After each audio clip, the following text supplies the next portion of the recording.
Sister TV. I'm Solange Lopes, and today I'm chatting about building an efficient back-to-school system as working moms.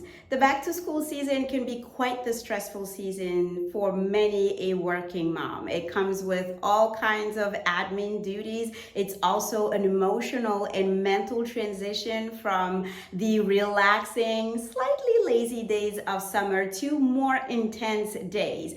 It also means adapting to new schedules, new activities on the kids' sides, and then coordinating all of this with the rest of life that is still happening. Work is still happening, food still has to be on the table, the house still has to get cleaned and organized, and laundry is always there, right? So, and since many of this work ends up on working mothers' laps, it can seriously have a detrimental effect on working moms' well-being, on their health, and definitely on their careers.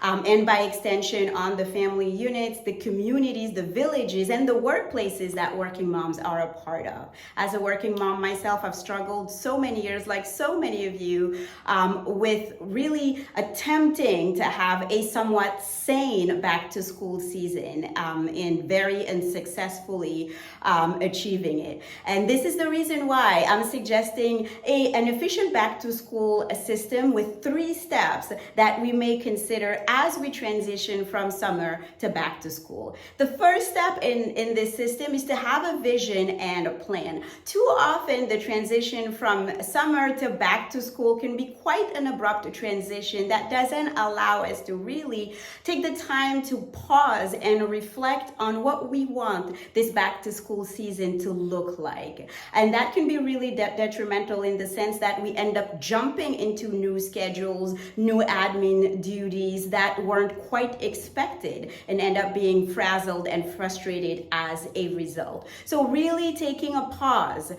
to have a sense of a vision and a plan for the back to school season can be really beneficial. Not just a personal vision and a personal plan, but also a vision and a plan at the family unit level, at the community and the village level, but also at the workplace level.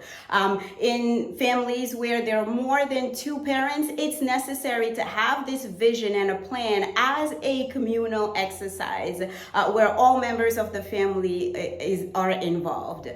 We also have the support of our communities and our villages with pickups, drop-offs, activities, and the members of our communities and our villages also need to be part of our vision and our plan. And last but not least, our workplaces, the people we work with, our management team members also need to be a part of our vision and our plan. And what this entails is not just an exercise of reflection as to what we want it to look like and the structure of it in general, but also a hard, good look at what the different schedules in the different parts of our lives and work look like. What does your career schedule look like during this season? What does your personal and social schedule look like? What does your partner's schedule look like? What does your village and community schedule look like? And what do the kids' school schedules look like? And putting all of these different schedules together in order to coordinate them and identify where there are blanks and gaps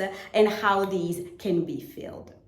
Step number 2, after defining a vision and a plan for this back to school season, is to set up a communication system. One of the things that we often fail to do as working moms is to really communicate needs and expectations throughout the different seasons of our lives. And one of the main reasons for this is that we're so used to taking on all of the work on our shoulders that we feel like communicating these needs and these expectations may not bear the results that we're looking for, so we end up just doing it ourselves, right?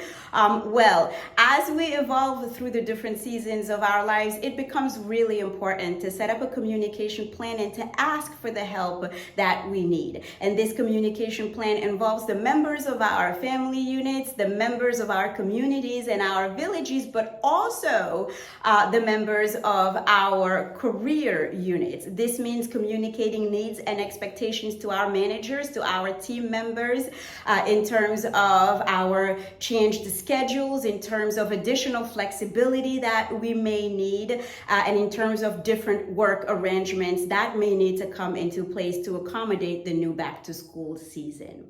And last but not least, step number 3 is to take action on this vision, this plan, and the anticipated changes that are to happen in order to accommodate a peaceful, less stressful back to school season. And that can take many forms, from coordinating with partners to coordinating with grandparents, family members, to adopting different schedules and start taking the small steps that get us to make the changes that are necessary for this new upcoming back to school season. These are the 3 steps of the back to school system that I wanted to share with you. I'm curious to know as to what system you may have been using for your own transitions from summer to the back to school season. Please email us, share your thoughts, your stories by email us at corporate@thecorporatesister.com. Thanks for watching, and I'll see you on the next video.